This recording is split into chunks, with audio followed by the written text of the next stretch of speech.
Sebentar lagi kita akan memulai ibadah Trijitins kita. Persiapkan diri kalian karena sebentar lagi kita akan memulai ibadah kita. Selamat beribadah, Tuhan Yesus memberkati.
Baik teman-teman, sebelum kita mendengarkan firman Tuhan, mari kita berdoa.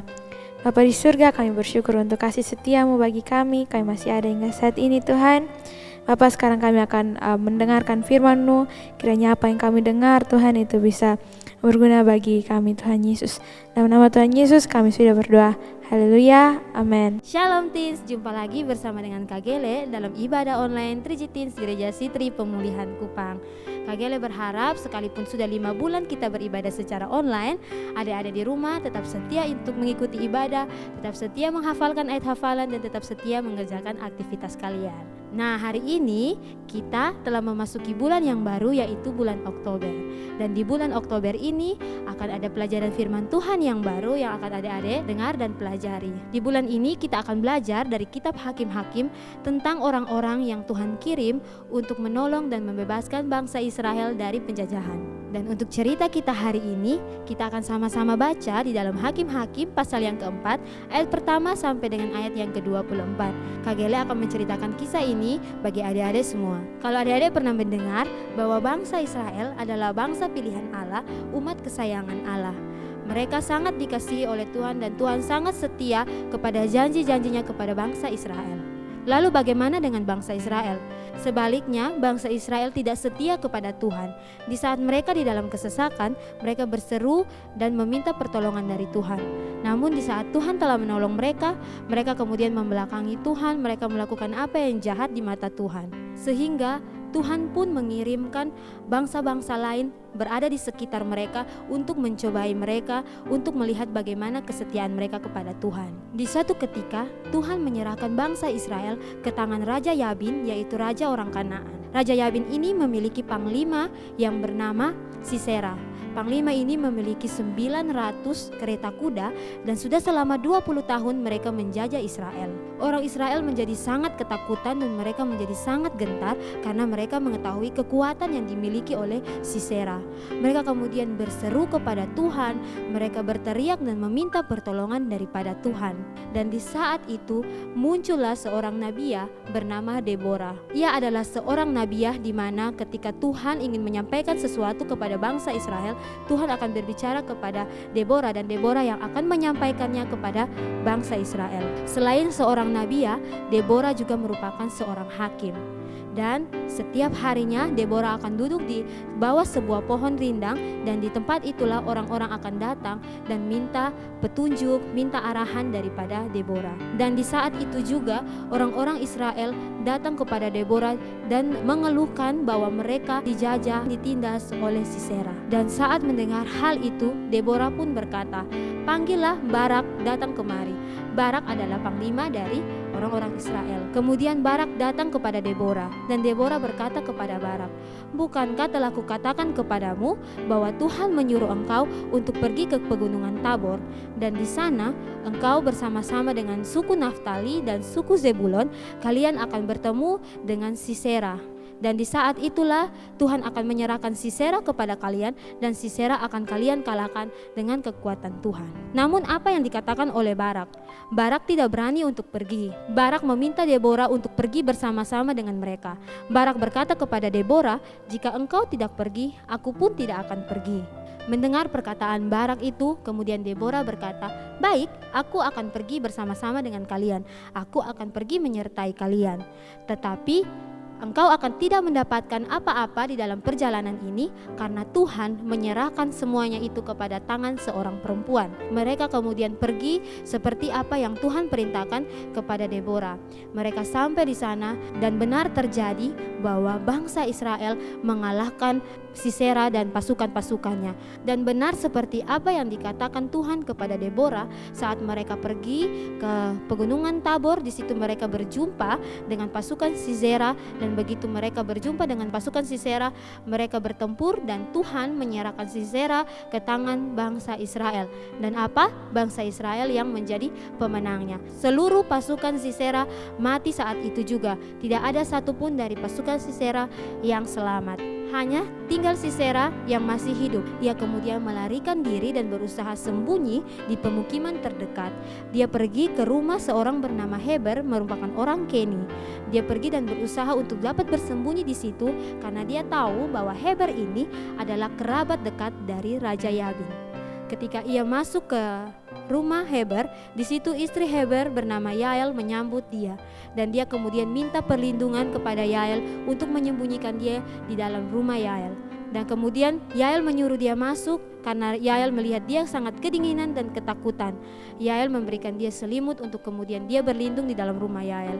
Namun adik-adik tidak disangka bahwa tiba-tiba yang Yael lakukan adalah Yael kemudian membunuh Sisera. Dengan demikian bangsa Israel menjadi pemenangnya. Nah adik-adik, apa pesan dari firman Tuhan hari ini?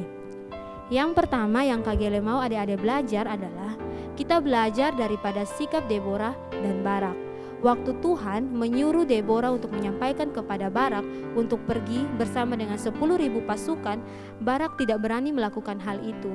Dia tetap meminta untuk Deborah ikut bersama-sama dengan mereka.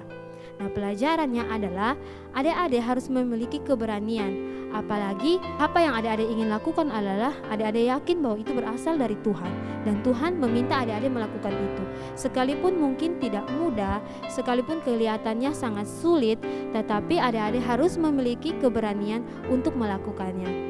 Belajar dari sikap Deborah, saat Deborah berani melakukan hal itu, Tuhan menyatakan kemuliaannya. Tuhan menepati janjinya kepada Deborah. Pasukan Israel kemudian meraih kemenangan dan mereka bersorak-sorak bergembira. Keberanian Deborah bukan hanya untuk menolong dirinya, namun juga menolong satu bangsa, yaitu bangsa Israel. Nah, adik-adik harus belajar dari sikap Deborah ini untuk menjadi pemberani. Dan yang kedua, apa yang harus adik-adik pelajari dari kisah ini? Adik-adik harus mampu mengenali diri adik-adik sendiri. Apa kelebihan saya dan apa yang bisa saya lakukan dari kelebihan saya untuk menolong pekerjaan Tuhan. Adik-adik harus tahu itu. Saat adik-adik tahu apa kelebihan adik-adik dan adik-adik serahkan kepada Tuhan, maka Tuhan akan memakai kelebihan itu untuk menolong sesama, untuk keselamatan banyak orang. Nah, adik-adik jangan lupa ya, yang pertama adik-adik harus memiliki keberanian, dan yang kedua adik-adik harus mengenali kelebihan adik-adik. Saat adik-adik mengenali kelebihan kalian, kalian serahkan itu kepada tangan Tuhan, dan Tuhan akan memberkati kelebihan kalian, dan kalian akan menjadi berkat bagi banyak orang. Dan jangan lupa untuk menghafalkan ayat hafalan kita hari ini yang terambil dari 1 Timotius pasal yang keempat ayat yang ke-12. Di bawah ini ya adik-adik, jangan lupa untuk dihafalkan di rumah. Dan saat ini tiba saatnya bagi kita untuk berdoa. Kak Gele mau adik-adik semua di rumah mengingat apa yang menjadi kelebihan daripada adik-adik semua. Dan adik-adik sebutkan itu di dalam hati adik-adik, satu kelebihan yang adik-adik miliki. Mungkin misalnya kelebihan dalam mengingat, kelebihan dalam keberanian. Apapun kelebihan itu, adik-adik serahkan itu ke dalam tangan Tuhan dan percaya bahwa Tuhan akan memberkati kelebihan, kemampuan adik-adik itu, dan adik-adik akan menjadi berkat bagi sesama. Mari kita sama-sama berdoa. Bapa di surga, Bapa di dalam nama Tuhan Yesus, kami bersyukur, kami berterima kasih Tuhan untuk kasih setia-Mu dalam kehidupan setiap kami anak-anak-Mu Bapa. Dan di saat ini Tuhan, kami telah belajar firman Tuhan, bagaimana Tuhan mau kami sebagai anak-anak-Mu berani untuk melakukan apa yang benar, berani untuk melakukan apa yang menjadi kehendak Tuhan, perintah Tuhan dalam kehidupan kami. Bapa, ini hidup kami, ini segala sesuatu yang kami miliki Tuhan, kami serahkan ke dalam tangan-Mu, dan kami percaya Tuhan di dalam tangan-Mu, apa yang biasa, apa yang tidak berarti dapat menjadi sesuatu yang luar biasa karena Engkau menyertai dan Engkau memberkatinya. Terima kasih ya Bapa di surga, kami taruh hidup kami anak-anak-Mu dalam tangan kasih-Mu Tuhan. Setiap kami yang hari ini, yang saat ini mendengarkan firman-Mu, biarlah Tuhan boleh memberikan kepada kami kekuatan, memberikan kepada kami keberanian untuk melakukan apa yang baik, apa yang benar, apa yang berkenan di mata-Mu ya Tuhan. Terima kasih ya Bapa di surga, terima kasih Tuhan Yesus. Kami anak-anak-Mu saat ini mau memberikan persembahan kami, biarlah kami boleh belajar memberi dari hati kami kepada Tuhan, dan kami boleh tulus, kami boleh memberi dengan mengasihi Tuhan. Di dalam nama Tuhan Yesus Kristus, haleluya, amin. Untuk persembahan adik-adik semua, adik-adik boleh kumpulkan di rumah, dan orang tua boleh membawanya ke Gereja Sitri Pemulihan Kupang. Dan di saat yang baik ini, Kak Gele mau mengajak adik-adik semua di rumah, mari kita boleh sama-sama berdoa. Bagi yang pertama, kita akan berdoa untuk semua anak teens dimanapun mereka berada. Tuhan melindungi semua anak teens bersama dengan keluarga, bersama dengan saudara-saudara, sehingga senantiasa dalam perlindungan dan penyertaan Tuhan Yesus. Dan yang kedua, kita akan berdoa bagi gereja kita, Gereja Sitri Pemulihan Kupang. Kita akan berdoa bagi segala kebutuhan dan pergumulan gereja kita, dan kita juga berdoa bagi gembala kita, Pendeta Charles Besi, bersama dengan keluarga agar senantiasa dalam perlindungan dan penyertaan Tuhan Yesus. Yang ketiga, kita akan berdoa bagi bangsa kita, bangsa Indonesia, bagi provinsi dan bagi kota kita. Mari adik-adik di rumah kita sama-sama menghadap Tuhan dalam doa. Bapa kami di surga, Bapa di dalam nama Tuhan Yesus, kami bersyukur hari ini Tuhan, dan biarlah saat ini Bapa, kami anak-anak-Mu boleh diperkenankan untuk membawa segala pergumulan doa kami ke hadapan-Mu ya Bapa. Kami berdoa Tuhan untuk semua anak-anak teens dimanapun mereka berada saat ini Tuhan, Engkau boleh melindungi, Engkau boleh menjagai, Engkau boleh membentengi mereka Tuhan. Perlindungan-Mu Tuhan ada atas semua anak-anak-Mu dimanapun mereka berada. Biarlah mereka boleh terluput Tuhan dari segala mara bahaya, dari segala sakit penyakit, khususnya dari wabah COVID yang sedang melanda ini Bapa. Biarlah Tuhan boleh melindungi bersama dengan keluarga, bersama dengan seluruh saudara-saudara. Biarlah anak-anak-Mu semua boleh dalam keadaan sehat dan kuat. Terima kasih ya Bapa di surga, pendidikan daripada semua anak-anak teens kami pertaruhkan ke dalam tangan kasih-Mu Tuhan. Biarlah sekalipun mereka belajar secara online, tapi mereka boleh mendapatkan hasil yang baik baik, mereka boleh memiliki ketukunan, mereka boleh memiliki kedisiplinan dalam belajar. Terima kasih ya Bapa di surga, terima kasih Tuhan Yesus. Kami juga terus berdoa Tuhan bagi gereja kami Sitri Pemulihan Kupang dengan segala pergumulan-pergumulan kebutuhan di dalam gerejamu. Kami percaya Tuhan Engkau akan mencukupinya, Engkau akan menyediakan yang terbaik tepat pada waktumu yang indah Tuhan. Dan kami terus berdoa Bapa bagi Gembala kami Pendeta Charles Besi bersama dengan keluarga, senantiasa dalam perlindungan, senantiasa dalam penyertaan, dan senantiasa dilindungi, diurapi, dan diberkati Tuhan. Terima kasih ya Bapa di surga, terima kasih Yesus Kristus. Kami serahkan bangsa dan negara kami ke dalam tangan kasih Tuhan. Biarlah bangsa dan negara kami senantiasa dilindungi Tuhan. Di masa-masa yang sulit ini Tuhan, Engkau boleh memberikan solusi yang terbaik, Engkau boleh memberikan kami hikmat untuk mendapatkan jalan keluar yang terbaik. Provinsi dan kota kami taruh ke dalam tangan kasih Tuhan. Biarlah Engkau boleh melindungi provinsi dan kota kami Tuhan, senantiasa sejahtera, senantiasa baik di pandangan-Mu ya Bapa. Terima kasih ya Bapa di surga. Dan kami Tuhan saat ini telah sampai di akhir ibadah kami. Kami mau menerima berkat daripada-Mu Bapa. Kiranya damai sejahtera dari Tuhan kita Yesus Kristus dan persekutuan di dalam Roh Kudus boleh tinggal menyertai kita semua mulai dari saat ini sampai dengan Tuhan Yesus datang kembali. Di dalam nama Tuhan Yesus kita semua yang diberkati berkata amin. Nah teman-teman, ibadah kita sudah selesai. Jangan lupa pelajaran firman Tuhan kita pada hari ini. Dan jangan lupa juga menghafalkan ayat hafalan kita yang ada di bawah sini. Dan mengerjakan aktivitas yang telah diberikan ya. Kiranya Tuhan selalu menyertai dan melindungi kita semua. Sampai jumpa. Tuhan Yesus memberkati. Bye.